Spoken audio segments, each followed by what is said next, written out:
देखिए जरा किसमें कितना है दम, जम के रखना कदम मेरे साथिया। कुछ ऐसा ही हाल चल रहा है राजस्थान में। नमस्कार, मैं हूं छवि अवस्थी और आपने देखना शुरू कर दिया है द एंगल। बिल्कुल राजस्थान में बस कुछ ऐसी ही हालात चल रहे हैं। राजस्थान की जनता सोच रही है आखिर ये हो क्या रहा है राजस्थान में और कहां जाके रुकेगा ये पॉलिटिकल ड्रामा।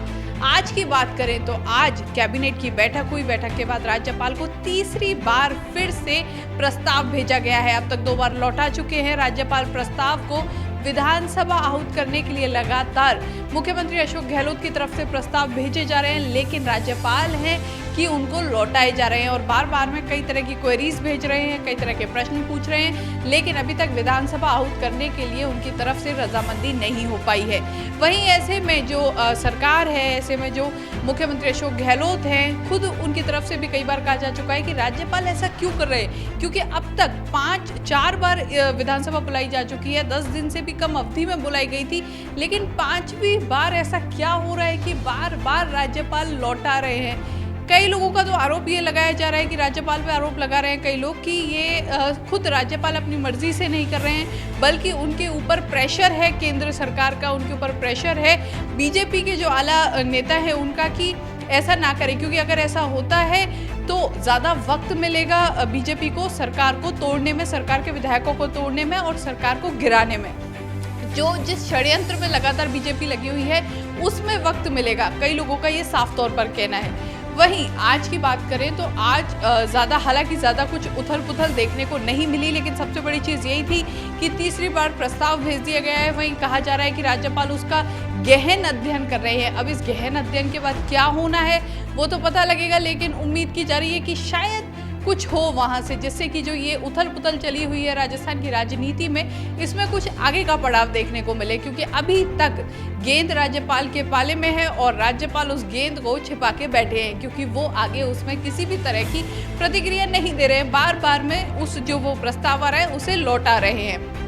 मुख्यमंत्री अशोक गहलोत लगातार कह रहे हैं कि कितने दिन तक, अगर राज्यपाल भी रोकते तो कितने दिन तक रोक सकते हैं, क्योंकि उनके पास इतनी शक्ति नहीं है कि वो उसको बिल्कुल ही आज्ञा ना दें। 21 दिन के अंदर अंदर उन्हें आज्ञा देनी होगी और जब तक देंगे, वो मुख्यमंत्री अशोक गहलोत पूरी तरह तैयार नजर आ रहे हैं कि अगर उन्हें 21 दिन तक होटल में भी पूरी सरकार को रखना पड़े, जो पूरे विधायक हैं उनको रखना पड़े, तो वो वहाँ से भी रखेंगे और वहाँ से भी राजस्थान को चलाएंगे। और राजस्थान में जितने भी, चाहे वो कोरोना से लड़ना हो या राजस्थान के अन्य मुद्दे हों, उनका भी वहीं बैठे बैठे ध्यान रख सकते हैं। मुख्यमंत्री अशोक गहलोत पूरी तरह से कमर कसे हुए नजर आ रहे हैं। वहीं बात करें पीसीसी चीफ डोटासरा, गोविंद सिंह डोटासरा की, तो कल गोविंद सिंह डोटासरा पदभार ग्रहण करेंगे।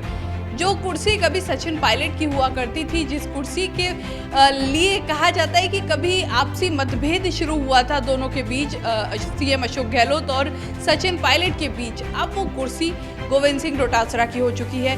वक्त बदल चुका है। जहां सचिन पायलट मानेसर में बैठे हुए हैं, बीजेपी के सपोर्ट में बैठे हुए हैं, बीजेपी की छांव में बैठे हुए हैं, वहीं उनकी सीट अब गोविंद सिंह डोटासरा, जो कि कभी उनके बहुत खास माने जाते थे, अब कल वो सीएम अशोक गहलोत की मौजूदगी में उस सीट पर बैठेंगे और उस पदभार को ग्रहण करेंगे।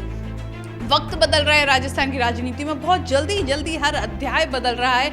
समझ ही नहीं पा रही है आम जनता कि हो क्या रहा है, और कुछ ऐसा ही यहाँ पे देखने को रोज मिल रहा है। आज जिस तरह तीसरी बार भेजा गया है प्रस्ताव, देखना होगा कि क्या जवाब आता है राज्यपाल की तरफ से। वहीं इसी के साथ अगर बात करें बीजेपी की, तो बीजेपी को इन दिनों हाथी मेरे साथी मूवी को ज़्यादा ही पसंद आ रही है, क्योंकि बसपा की ओर कुछ ज़्यादा ही प्रेम उमड़ के आ रहा है बीजेपी का इन दिनों। बीजेपी जो बसपा के 6 विधायक थे वो कांग्रेस में उनका विलय हो चुका है। इस चीज़ को लेके बीजेपी लगातार इसको मुद्दा बना रही है, सवाल उठा रही है।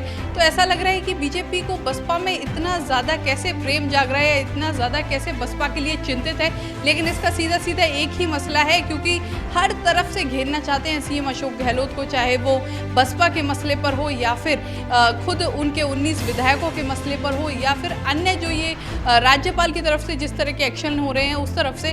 लेकिन दूसरी तरफ देखें मुख्यमंत्री अशोक गहलोत को, तो चट्टान की तरह नजर आ रहे हैं खड़े हुए। वहीं नेशनल लेवल पे एक अलग ही पहचान बन रही है इन दिनों मुख्यमंत्री अशोक गहलोत की, क्योंकि सीधे टक्कर लेते हुए नजर आ रहे हैं प्रधानमंत्री मोदी से, गृह मंत्री अमित शाह से, क्योंकि ये वो लोग हैं जो एक एक माहिर हुआ करते थे, जो हर सरकार को गिरा, चाहे एमपी की हो, कर्नाटक की हो, माहिर माने जाते थे सरकार गिराने में और अपनी सरकार बनाने में। लेकिन इस बार अगर उनके पसीने छूटे हैं तो वो सिर्फ और सिर्फ अशोक गहलोत की वजह से। तो इसलिए कहा जा रहा है कि इस पूरे घटनाक्रम के बाद आखिर में देखें तो सीएम अशोक गहलोत का कद काफी ज्यादा बढ़ के नजर आ रहा है। वहीं सचिन पायलट पर कई सवाल खड़े किए जा रहे हैं, क्योंकि वो जिस हिसाब से उनकी राजस्थान में इज्जत थी, जितनी फैन फॉलोइंग थी, अब वो कन्वर्ट होती नजर आ रही है, अब वो कम होती नजर आ रही है। क्योंकि जिस तरह लोगों के मन में उनके प्रति कई लोग जिस तरह की बातें कर रहे हैं, क्योंकि उन पे सीधे सीधे आरोप लगाया जा रहा है गद्दारी का, तो वो कहीं ना कहीं उनकी जो फैन फॉलोइंग थी वो बिल्कुल घट चुकी है। इन दिनों कुछ ऐसा नजर आ रहा है। वहीं मुख्यमंत्री अशोक गहलोत की न सिर्फ राजस्थान बल्कि देश भर में एक पहचान बन के निकल रही है कि अगर कोई प्रधानमंत्री नरेंद्र मोदी और अमित शाह से टक्कर ले सकता है तो वो राजस्थान के मुख्यमंत्री अशोक गहलोत ही हैं।